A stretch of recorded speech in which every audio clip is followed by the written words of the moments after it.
Welcome to the Iron Society podcast, where we build men of God to become husbands and fathers that change the world.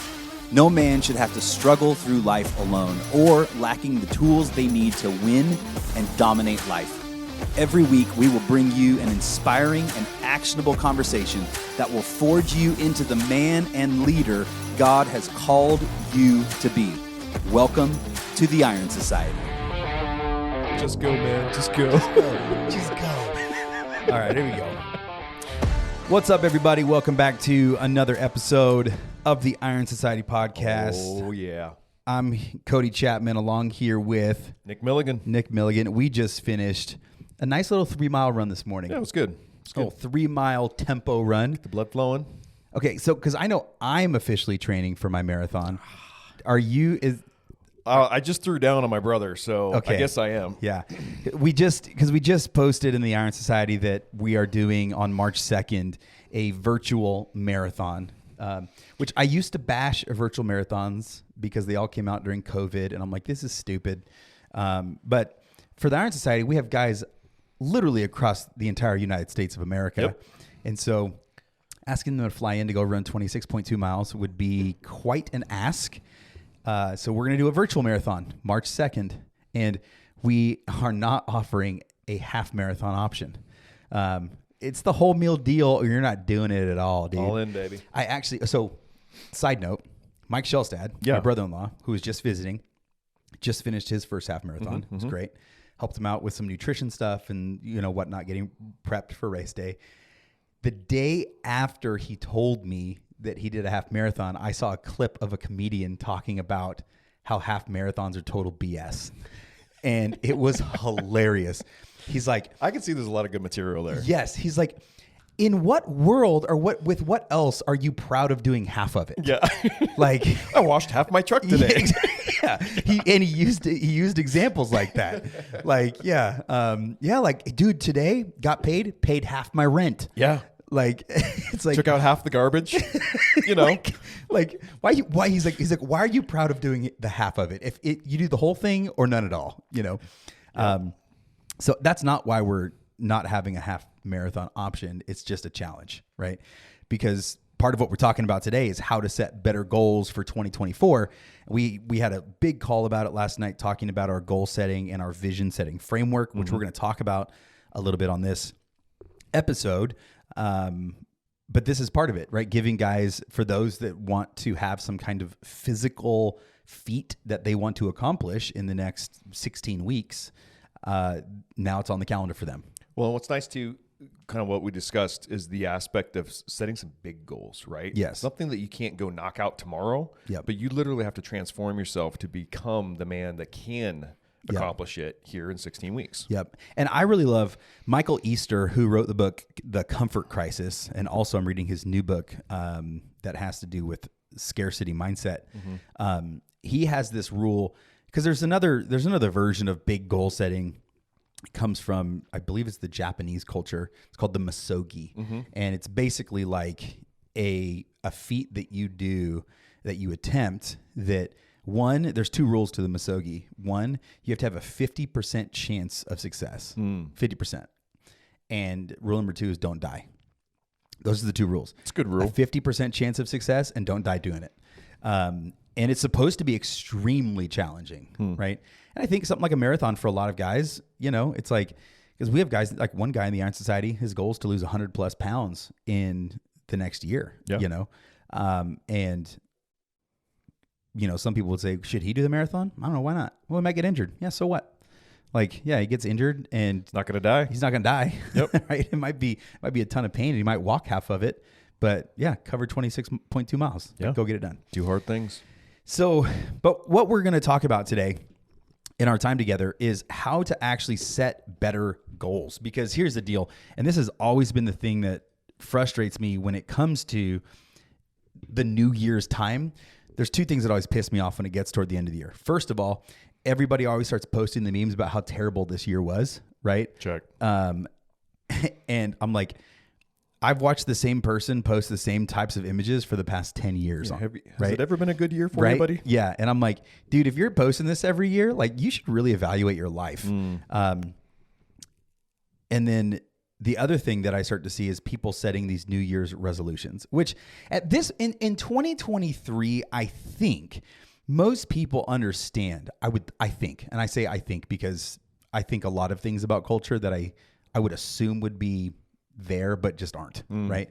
But the idea of waiting for a new year to start pursuing something, it's like, if you know you need to start going after something, like, clarify it, get calculated about how you're going to actually pursue it, and get strategic about what you're going to do, and just start. No.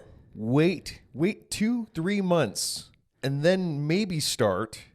And then quit really soon after. Quit right afterwards, right? Because that's the reality of probably. I mean, I don't know what the percentages are, but I'm gonna say over half. Oh, it might be much higher than that. I think it's like 90% fail within the first 6 to 8 weeks. Jeez. So it is strange, right? That I don't think it's strange. I mean, strange that people come up with this idea, this goal in mind, and then pause. They literally hit the pause button. It's like you start a movie, and you're like, hold on. Let me go eat everything first. Yeah. Right. Let me go destroy my body even further. Yeah. Instead of preparing and starting now to create that base that will set you up for success. Yeah. And the reason and this is the reason why we are teaching this framework in the Iron Society. We call it the clear, calculated, savage framework, right? Because most people, when they want to achieve something, they're not very clear on what they want to do. They don't really know how they're going to get there. Mm-hmm. And then when things start to get difficult or confusing, that's when they give up, right? And I've always said, complexity is the enemy of execution. Mm-hmm. So the more difficult something seems, the less likely you are to actually follow through with it.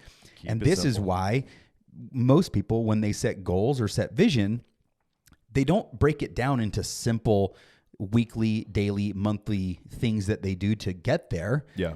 It's just, I'm going to do this. I'm going to go really hard and just do my best. And it's like, well, the sentiment and the heart behind it is good. But unfortunately, good intentions don't produce results. Would you say that's more like an emotional decision, that just kind of a knee-jerk reaction to, they saw this thing that was kind of inspiring, or they had this issue happen in their life. Oh, I'm going to fix it. And, there's all this passion up front, but then there's nothing there's no substance there to keep it going. Yeah. I mean, and in this conversation, we have to acknowledge that there are people that make a New Year's resolution, stick with it, and they change their life. Sure. Right. And whether it be with finances, whether it be with fitness or whatever, they make changes and they stick. I would argue, though, that's because they do stop and get clear on what they actually want to accomplish, and then reverse engineer it potentially from there to be able to begin to do the steps that it takes to accomplish it. Yeah. And there's a lot that goes into meeting goals, right? Like the people you're surrounding yourself with. Do you have accountability and community? Mm-hmm. The clarity of the vision, the clarity of the plan, the ability to be resilient and have grit to push through when it gets difficult. There's a lot. Mm-hmm. But specifically what we're going to talk about today is part of the framework on what we teach the guys in the Iron Society on how to do this, right? So first and foremost, you have to have vision, and it has to be written down, and it has to be clear. Mm-hmm. Those are our rules for vision or goals. It has to be clear, it has to be written down, and the other thing, and it has to create constraints in your life, right? Because explain the constraints part. Yeah, because in Proverbs it says, where there is no prophetic vision, people cast off restraint, but blessed is he who keeps the law. Proverbs 29:18. And that word constraints, it's the reason that word is so important is because when you have a vision and a direction you're going, you have to have things that keep you from getting off track and heading toward the right direction. And the thing that I've always used to describe that is it's like bumper lanes when you're bowling. Sure. If you don't have bumpers, right, which if you're a grown man, you should not have bumpers when you're bowling. It's very easy if you don't throw the ball correctly, or, whatever, I don't know if it's called throwing it or rolling it or whatever. But if it gets off track, it can end up in the gutter, and then you don't hit the pins and you don't score any points. Yeah. However, when you have bumpers, you could throw it completely sideways, and if it has enough forward momentum, it will keep working its way, bouncing its way around to those pins. You're going to hit pins. Mm-hmm. That's what good vision gives you, is it gives you constraints. And like I said last night on the call, I have vision for my life with some things to where those constraints they funnel my energy and focus so that when something would arise or something is asked of me, I can then, if I have my vision and my constraints in place, I can more easily say no or not participate in something because I have constraints that won't let me go off that direction. They'll bounce me back towards my vision. But if you don't have vision, you cast off and you take off the restraints, which therefore you're more likely to hit a gutter ball. Yeah. And it's the clarity of said vision that produces those constraints. Am I wrong? I think the entirety of the vision is what really gives the constraints. Yeah. I think clarity helps the individual know exactly what they're after, in my opinion. And the clarity also, I think, starts to contribute to how strategic and calculated you can get. Sure. Because if it's not clear what the true outcome is with something, you don't really know how to shoot it, right? It's like if you went hunting, right? One of the rules of hunting is that you have a clear backstop with your shot, right? You know your target. It's not like, I think that's a deer or an elk back there behind all those trees. I'm just going to, I'm going to pull the trigger, right? You want a clear sight picture when you're shooting. Yeah. The reason for that is when you have that clear sight picture, you know what it is you're shooting, as opposed to, I see a dark outline of an image behind a bunch of trees 300 yards away, right? It's like you can pull the trigger. Are you going to hit anything? Probably not. You might actually hit something you're not supposed to. Wrong thing, right? And that's where I think the clarity really comes in. Is it makes the efforts that we put forward, it gives them more power. Okay. Yeah. It's good. So you have to have a vision. It has to be clear. It has to be written, and it has to provide constraints. Those are some of the basic things when you're setting goals for 2024. Now, I would not wait until December. I wouldn't even wait beyond this week. Start setting some stuff now. I'm a big proponent of building momentum before the new year hits. Sure. Because truth is, honestly, you get to Christmas Eve, Christmas, New Year's Eve, New Year's, and all of that. It just societally and culturally, things slow down and kind of people tend to coast. They coast a little bit. Yeah. And then, which is fine for a season, right? Yes. To rest and recoup and enjoy time, slow down a little bit. We all are running the rat race sometimes, and that we need that sometimes. Yeah. But for a designated season. Yes. And you can rest while still building momentum. Absolutely. Right. And that's what I do, right? Like I track my food every day. I do not track breakfast on Christmas morning because I smash an ungodly amount of biscuits and gravy. Oh, we're all about the quiche at our house. Yeah. Yep. And I don't track it. And I'm in my pajamas a lot of the day, and I sleep in a little bit, and I take a nap that day, right? But most of the time, I'll still work out another day, right? So you can rest, but still be making forward progress and momentum. But going through that entire season with a vision, and it's one of the reasons why I chose to put my marathon, which is now becoming the Iron Society Marathon, where it is, because it's going to force me through Thanksgiving, through New Year's, through Christmas, through the beginning of the year. It's going to force me to not lose momentum, right? So a lot of people, when they set their goal for April or May, they're having to generate all their momentum on the heels of a time where they just feel super sluggish. And if you just zoom out for a minute and think about that, it's a really stupid place to try to build momentum from. Like on the heels of almost 2 months of downshifting your life and revving down, now you try and press the gas. Dude, like unless you're an incredibly disciplined person already, which if you were, you wouldn't have done that, it's going to be super hard. And that's why I think a lot of people fail. But definitely not setting yourself up for success in that not scenario. at all. Not at all. So first of all, whenever you're setting a vision or a goal for this upcoming year, you need to have the vision. It has to create constraints, has to be written, and has to be super clear. Okay.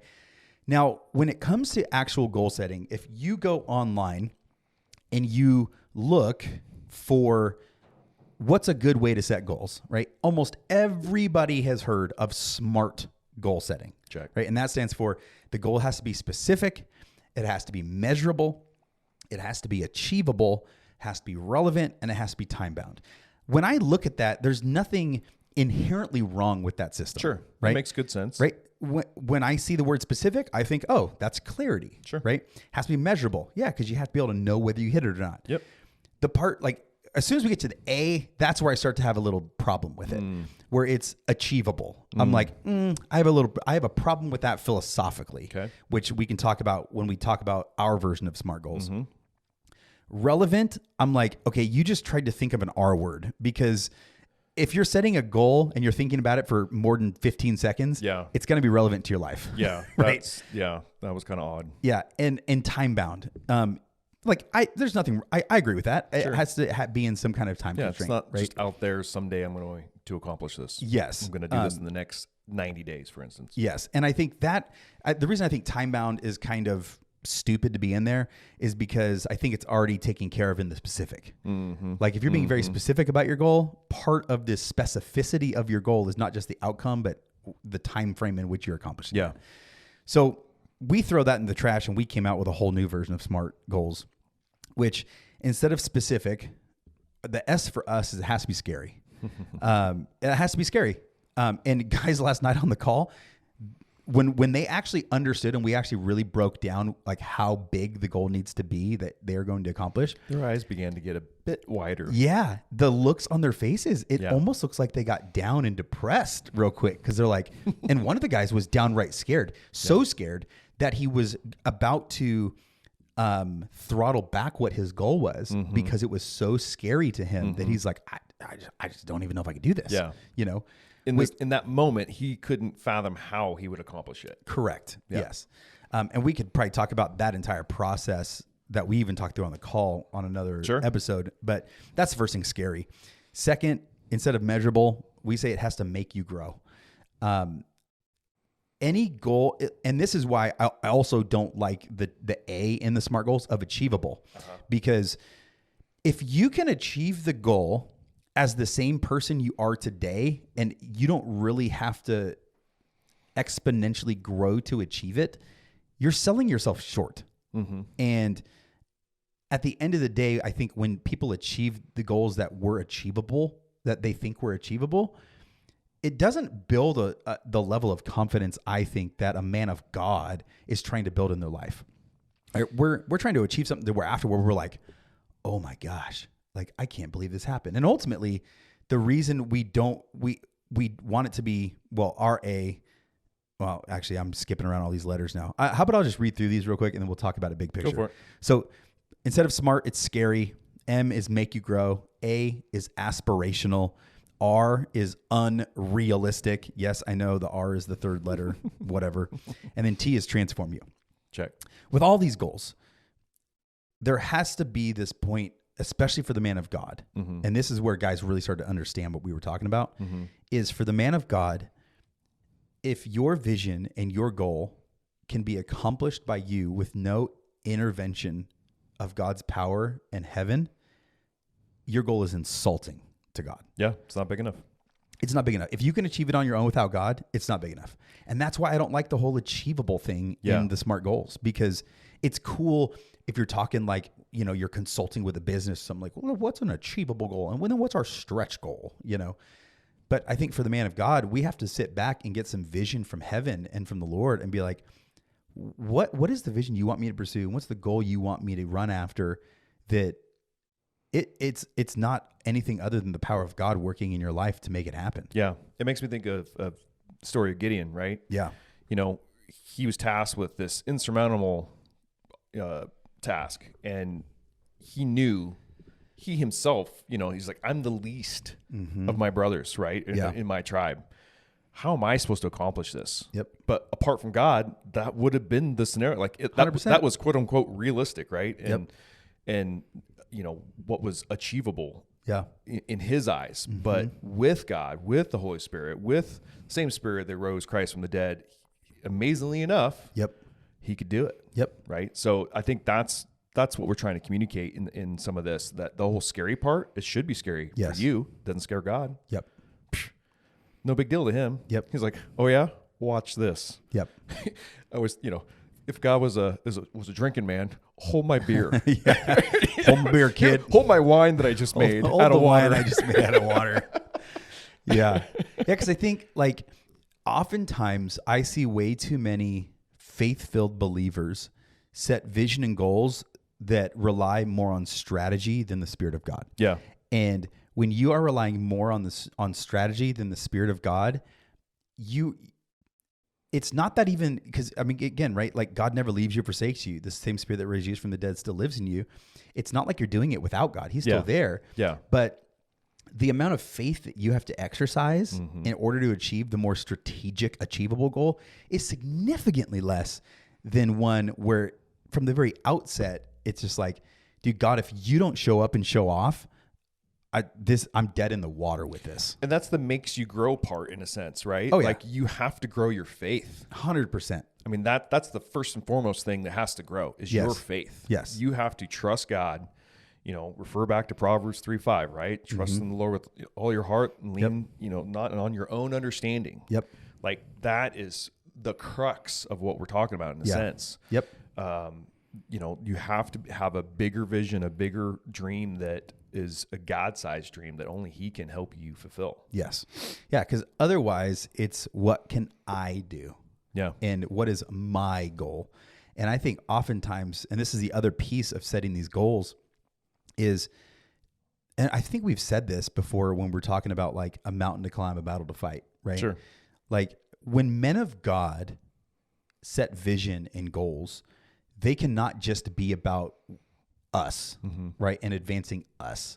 Now, there are certain segments of goal setting where it is a very personal type of growth or achievement that we're going after. But big picture, I would just want to challenge everybody. And I'm challenging myself, and you're being challenged by this right now. Yep. Like, what is the big vision for the next year? That it's like, God, I want to see this. I want to see this. And I believe this is from you. And I want to accomplish this and move.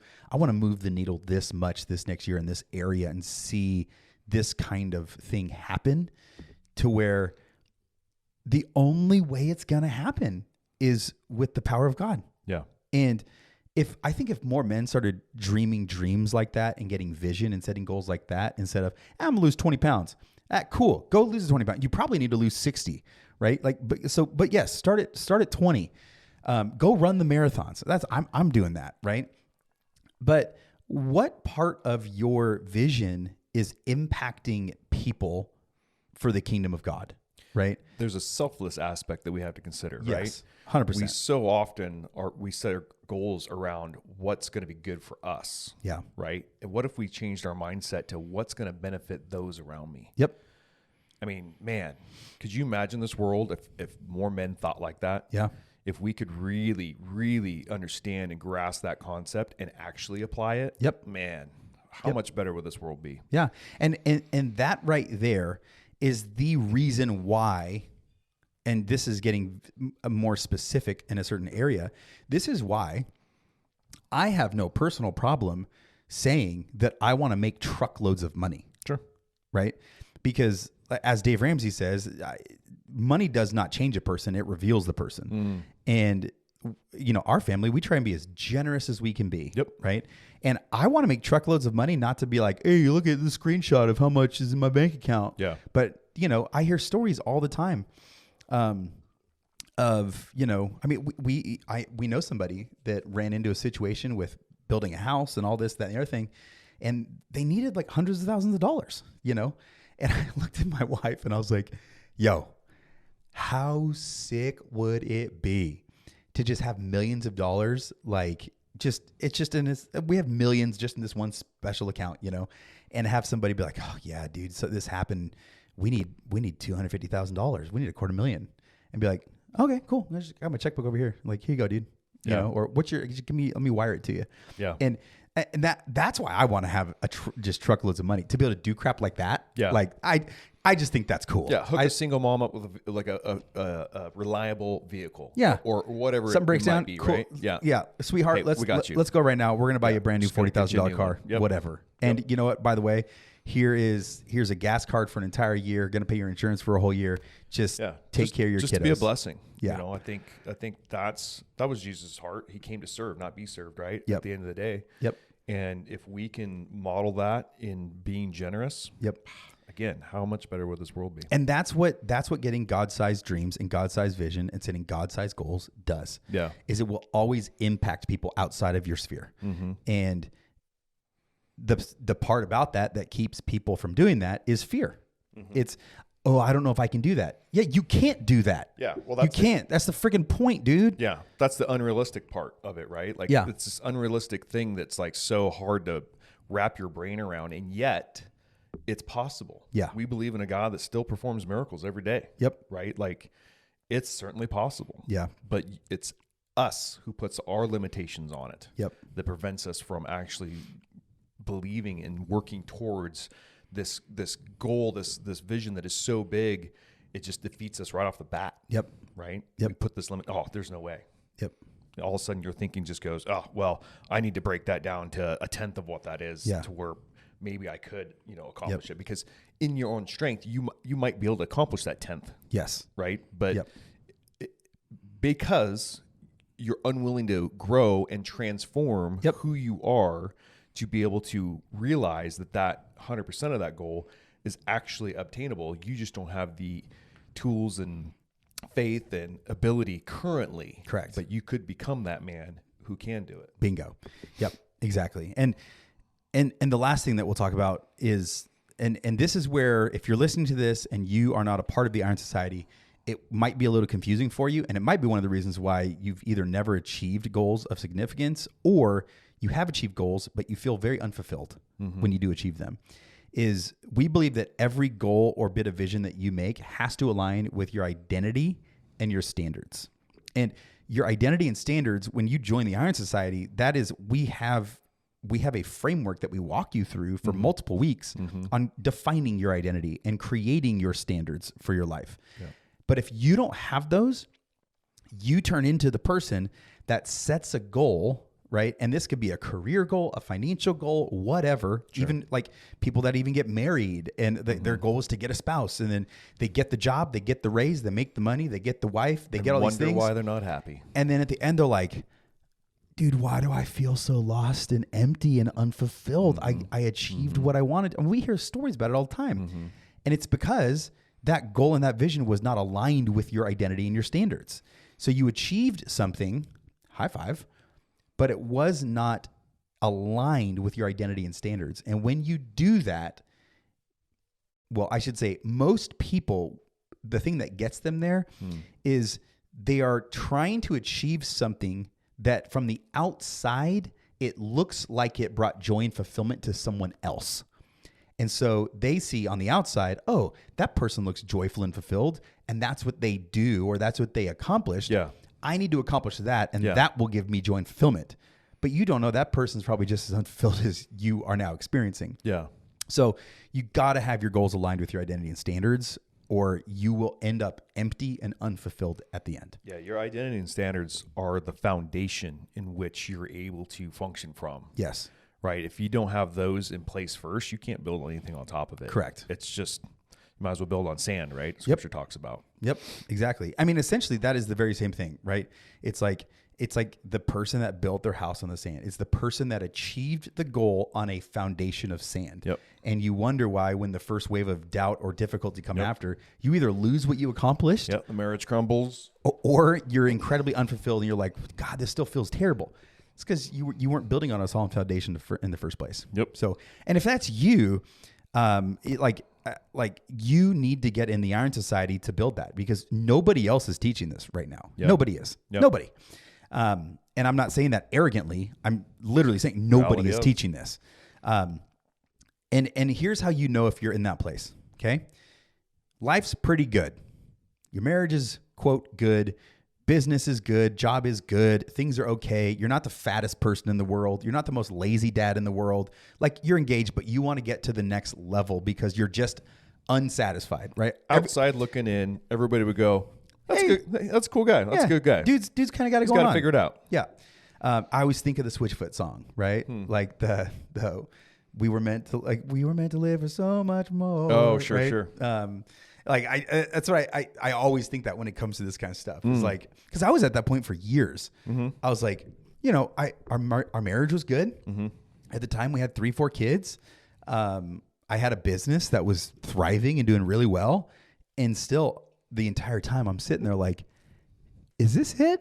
Yeah. Like, is this what everyone told me I need to work towards? Like, Yeah. I built the business. I have a good marriage. I got the kids. I got the house. Like, is this it? Yeah. Like, cause this can't be it, because there's no way I would have achieved this, like gotten here by now. Yeah. And for sure it should feel a lot better than this. Mm-hmm.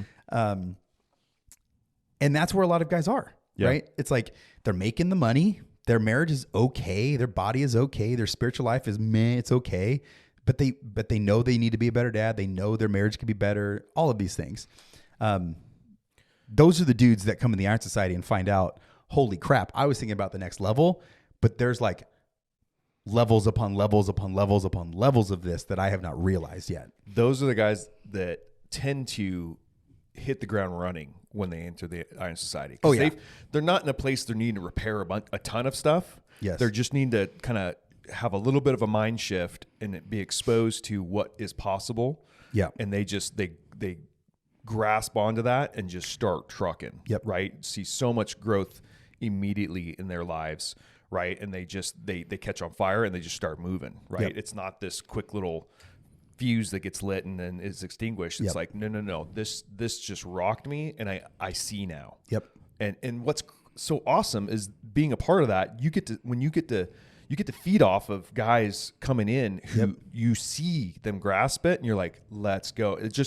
It encourages everyone around who gets to see it. Right. Yep. And it's just this constant, like, I don't like the word motivation, but maybe inspirational, right? Like where you're like, okay, this is possible, right? This is what God has for us. Us as men can lead and love and thrive in this life and care for those around us because we are capable via the Holy Spirit. Yep.